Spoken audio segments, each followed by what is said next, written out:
अस्सलाम वालेकुम दोस्तों। इस वक्त पूरा अरब हालत जंग से गुजर रहा है, जिसके पीछे सबसे बड़ा हाथ इजराइल और अमेरिका का है। इसकी जंग तो सिर्फ ईरान के साथ थी, फिर ये दूसरे अरब ममालिक तक कैसे पहुंची? ईरान के सुप्रीम लीडर आयतुल्लाह अली खामेनाई को क्यों शहीद किया गया? आखिर ईरान ने दूसरे अरब ममालिक पर हमला क्यों किया? इजराइल ईरान से क्या चाहता है? आयतुल्लाह अली खामेनाई की शहादत के बाद अब ईरान का अगला कदम क्या होगा? क्या ये जंग मजीद फैलेगी?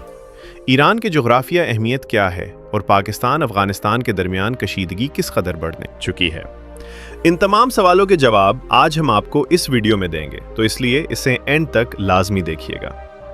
दोस्तों, अमेरिका और इजराइल ने ईरान के दारुल हुकूमत तेहरान पर हमला कर दिया है। पूरे शहर में धमाकों की आवाज़ें सुनाई दे रही हैं। यहाँ तक कि लड़कियों के स्कूल को भी निशाना बनाया गया, जिसमें 40 से ज़ायद बच्चियाँ शहीद हो गई हैं। अमेरिका और इजराइल ने ईरान की हुकूमत को बदलने के लिए दबाव और एहतजाज के जरिए कोशिशें की और आला सतह तक अपनी ताकत इस्तेमाल की ताकि रज़ा पहलवी को दोबारा इख्तिदार में लाया जा सके, लेकिन ये मंसूबा नाकाम रहा। रज़ा पहलवी, जो अमेरिका और इजराइल के हामी हैं, इसी बाप के बेटे हैं जिनका नाम मोहम्मद रज़ा पहलवी था, जिसने ईरान में इख्तिदार कायम किया, लेकिन 1979 के इनकलाब के बाद उसका इख्तिताम हो गया। अमेरिका और इजराइल इसलिए उसे हटाना चाहते हैं क्योंकि वो समझते हैं कि अगर रज़ा पहलवी मजबूत हो गया तो मुस्तकबिल में इजराइल पर हमला कर सकता है, और इसी वजह से इराक पर भी उनकी मुश्तरका कार्रवाई की गई। दोस्तों, 28 फरवरी से अब तक ईरान में 200 से ज़ायद अफराद शहीद हो चुके हैं और उनमें ईरान के सुप्रीम लीडर आयतुल्लाह अली खामेनाई को भी शहीद कर दिया गया है, और फिर उनके घर पर भी हमला किया गया और घर में मौजूद उनकी बहू और बेटे को भी शहीद कर दिया गया।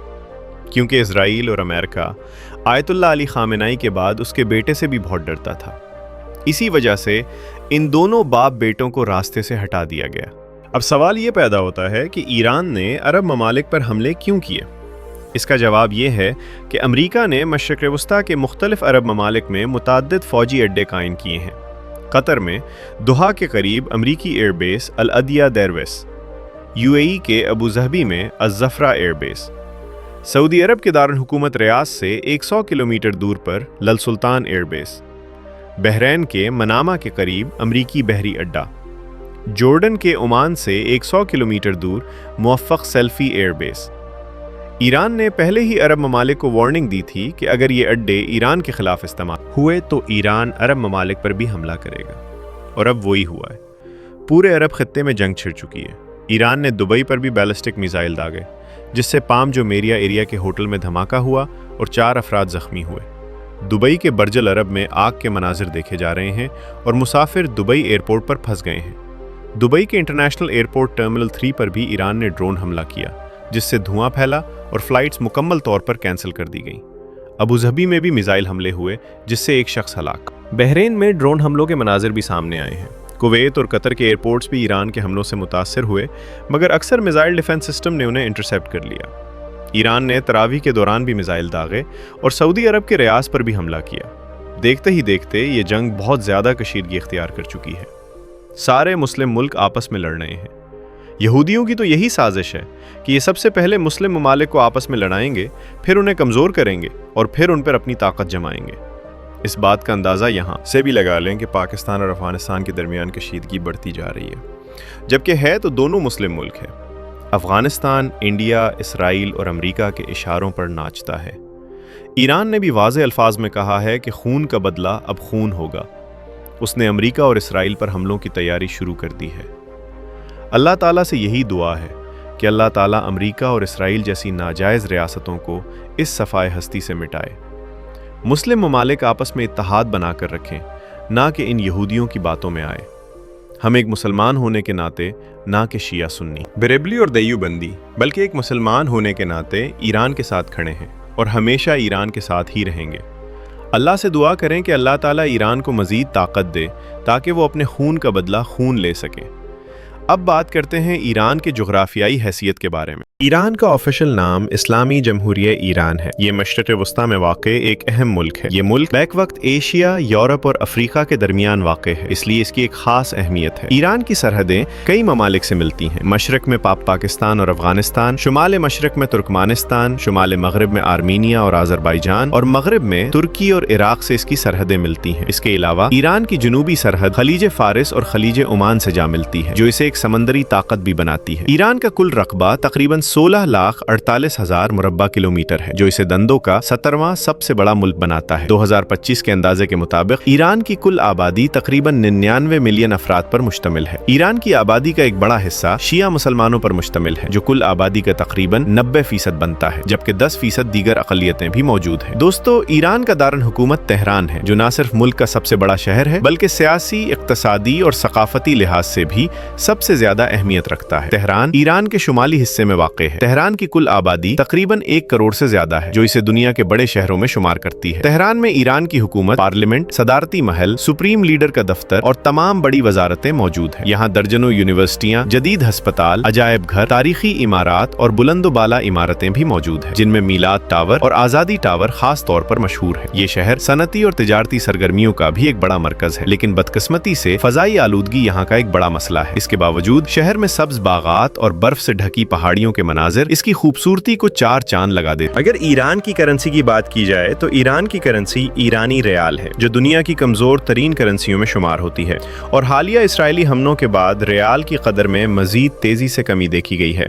ईरान में रोजमर्रा जिंदगी में लोग तुमान का इस्तेमाल करते हैं, जो रियाल ही की एक आम फहम शक्ल है। एक ईरानी तुमान 10 ईरानी रियाल के 12 होता है। मिसाल के तौर पर अगर किसी चीज की कीमत 1 लाख रियाल हो तो अवाम उसे 10,000 तुमान कहते हैं। इसके अलावा ईरान में डॉलर और यूरो भी ब्लैक मार्केट या गैर सरकारी सतह पर लेन देन में आम तौर पर इस्तेमाल होते हैं, खास तौर पर महंगी अशिया या बैनुल अक़वामी तिजारत के लिए। ईरान की करेंसी इतनी कमजोर हो चुकी है कि पाकिस्तान का 1 रुपया तकरीबन 1800 से 2000 ईरानी रियाल के बराबर होता है। बाज़ औक़ात लोग रोजमर्रा की अशिया भी करोड़ों रियाल में खरीदने पर मजबूर होते हैं। इसी वजह से हुकूमत तुमान को बाज़ाब्ता करेंसी बनाने पर गौर कर चुकी है। दोस्तों, ईरान दुनिया के बड़े तेल पैदा करने वाले ममालिक में शामिल है। मुल्क के जनूबी हिस्से, खास तौर पर खोजिस्तान में तेल के बड़े ज़खायर मौजूद हैं। ईरान के पास तकरीबन 155 बिलियन बैरल तेल के ज़खायर हैं, जो आलमी सतह पर तीसरे नंबर पर आते हैं। इसके अलावा ईरान कुदरती गैस के ज़खायर में रूस के बाद दूसरे नंबर पर है। ईरान दुनिया का तीसरा सबसे बड़ा तांबे का ज़खीरा रखने वाला मुल्क भी है, जबकि इसके शुमाल मगरबी और मगरबी हिस्सों में सोने की वसी कानें मौजूद हैं। अब बात करते हैं ईरान से स्मगलिंग की, जो काफी ज्यादा मशहूर है। दोस्तों, ईरान से पाकिस्तान में सबसे ज्यादा ईरानी डीजल स्मगल होता है। ईरानी हुकूमत अवामी फलाह बहबूद के नाम पर तेल पर भारी सब्सिडी देती है। यही वजह है कि ईरान में 1 लीटर डीजल की कीमत 5000 से 6000 तुमान है, जो पाकिस्तानी रुपयों में तकरीबन 25 से 30 रुपए बनती है। इसके बरक्स पाकिस्तान में यही डीजल 275 से 255 रुपए फी लीटर में फरोख्त होता है। इस तरह 1 लीटर ईरानी डीजल पर 250 रुपए से ज्यादा मुनाफा बनता है, जिससे अंदाजा लगाया जा सकता है कि ईरानी तेल इतनी बड़ी मिकदार में क्यों स्मगल होता है। दोस्तों, ईरान से पाकिस्तान में डीजल स्मगलिंग के लिए इस्तेमाल होने वाले इंतहाई खतरनाक, खफिया और मुनज़्ज़म नेटवर्क का हिस्सा होते हैं। ये स्मगलिंग ज्यादातर बलूचिस्तान के सरहदी इलाकों के जरिए की जाती है, जहां ईरान के सूबा सीस्तान और बलूचिस्तान की सरहद पाकिस्तान के एजुकाओं, पंजगूर, माशकेल, ताफ्तान, नोशकी और गवादर से जुड़ी हुई है। इन इलाकों में सैकड़ों छोटे छोटे रास्ते मौजूद हैं, जिन्हें मकामी स्मगलर बखूबी जानते हैं। बाज रास्ते पहाड़ी इलाकों, रीट लेट्रिक्स और खुश्क नदियों के किनारों से गुजरते हैं। डीजल को छोटे छोटे टैंकरों, ऊंटों, मोटरसाइकिलों, रक्षों या खच्चरों पर लाद कर सरहद पार लाया जाता है। कई मकामात पर स्मगलर्स पैदल चलकर भी डीजल के ड्रम्स लाते हैं और सरहदी इलाकों में मौजूद खुफिया गोदामों में जखीरा करते हैं। इन रास्तों पर रात की तारीकी, मुकामी रहनुमाई